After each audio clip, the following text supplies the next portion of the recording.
Selamat datang di Ruang Kata, tempat yang membuat suara menjadi jendela makna dan kata-kata menjelma ruang bagi perenungan. Hai, saya Kanya Mutarifah Hamida dan pada episode kali ini kita akan membahas satu tema yang sederhana namun memiliki makna yang begitu dalam. Filosofi kehidupan. Mungkin banyak dari kalian yang masih bertanya-tanya, apa makna hidup yang sebenarnya? Apakah hidup hanya soal pencapaian ataukah justru tentang proses dalam menjalaninya? Apakah hidup itu hanya tentang mencapai suatu titik atau justru titik itu tidak pernah ada? Nah, untuk membahasnya, saya tidak akan sendiri. Telah hadir bersama saya seseorang yang tidak hanya mempelajari filsafat, tetapi juga menjalani hidup dengan penuh renungan yang dalam. Hai Lili Susmiawati, selamat datang di Ruang Kata. Hai Kania, senang sekali akhirnya bisa bertemu sambil ngobrol santai seperti ini. Apalagi topik yang akan dibahas berat-berat tipis ya. Ya, benar sekali. Berat tapi kita akan membahasnya dengan bahasa yang sederhana. Nah, Liz, hari ini kita akan membahas tentang filosofi kehidupan. Menurutmu, apa sih makna hidup itu? Pertanyaannya langsung berat ya, Ya, tapi boleh deh. Dulu aku mikir hidup itu harus punya rumah besar, punya pekerjaan yang keren, atau punya tabungan yang banyak. Tapi semakin kesini aku sadar, mungkin hidup itu tentang keseimbangan antara memberi dan menerima, atau diam dan bergerak.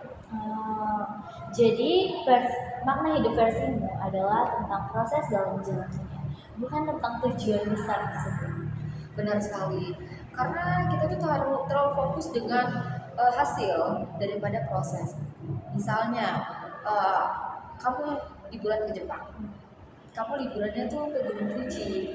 Nah, di sana kamu fokusnya terhadap HP. Kamu lebih fokus memvideokan, kemudian memotret gambar yang ada di sana. Ketika kamu pulang, kamu akan merasa kecewa karena kamu tidak merasakan secara langsung pemandangan yang ada di sana. Kamu terlalu fokus terhadap handphonemu, jadi kamu tidak merasakan apa yang vibes yang ada di sana. Aku suka dengan perumpamaan yang kamu sampaikan. Wah, tidak kusangka ya bahasanya sekarang begitu, Queen. Ya, efek kebanyakan overthinking jadinya kebanyakan merenung. Benar. Tapi Liz, aku setuju deh dengan pendapatmu. Terkadang kita terlalu keras sama diri sendiri. Padahal mungkin hidup hanya sekedar menemukan kedamaian dalam hal kecil.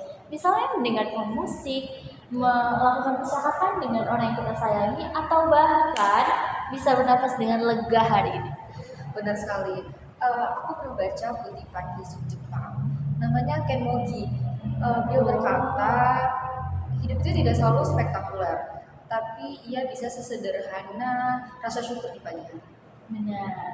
Aku suka dengan kata-kata tersebut.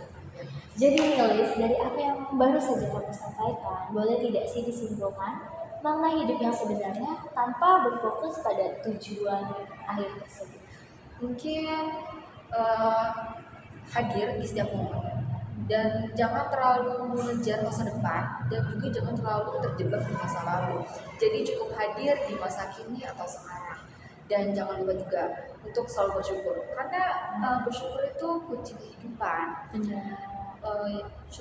Rasa syukur itu, makna syukur bisa muncul sekecil itu, bahkan hampir tak terlihat, seperti pelukan kata-kata dan desah angin pagi yang menerpa wajah. Wow.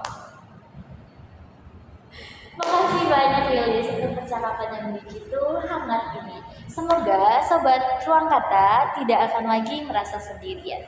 Terakhir Lilis, sebagai penutup, jika kamu diberi kesempatan untuk menyampaikan pesan untuk bekal bagi para pendengar nih, apa sih kira-kira pesan yang ingin kamu sampaikan?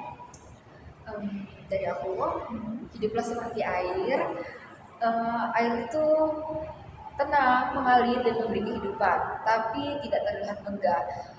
Dan hidup itu bukan bagaimana kita menyusun hari demi hari menjadi sempurna, tapi bagaimana kita menjalani hari demi hari dengan utuh, dengan ketidaksempurnaan tersebut. Terima kasih Lilis untuk percakapan yang begitu menyentuh hati. Sobat Ruang Kata, kita kembali lagi diingatkan bahwa hidup bukan sekedar garis lurus menuju akhir, melainkan hamparan yang luas yang mengajarkan kita untuk hadir, menerima, dan mencintai proses. Untuk kamu yang sedang berjalan, pelan, tertatih, atau bahkan diam, ketahuilah bahwa tidak ada langkah yang sia-sia. Setiap detik yang kamu lalui adalah bagian dari mozaik kehidupan yang utuh. Hidup bukan tentang segalanya menjadi sempurna, melainkan menciptakan makna di tengah ketidaksempurnaan itu. Sampai jumpa berikutnya dari Ruang Kata, tempat yang mengajarkan kita bahwa kata-kata bukan hanya sekedar bunyi, melainkan jembatan menuju pemahaman yang menghubungkan kita terhadap diri dan dunia. Tetaplah hidup dengan sadar, sebab yang sementara ini bisa jadi yang paling abadi. Salam hangat dari kami Ruang Kata, hidup antara tujuan dan perjalanan.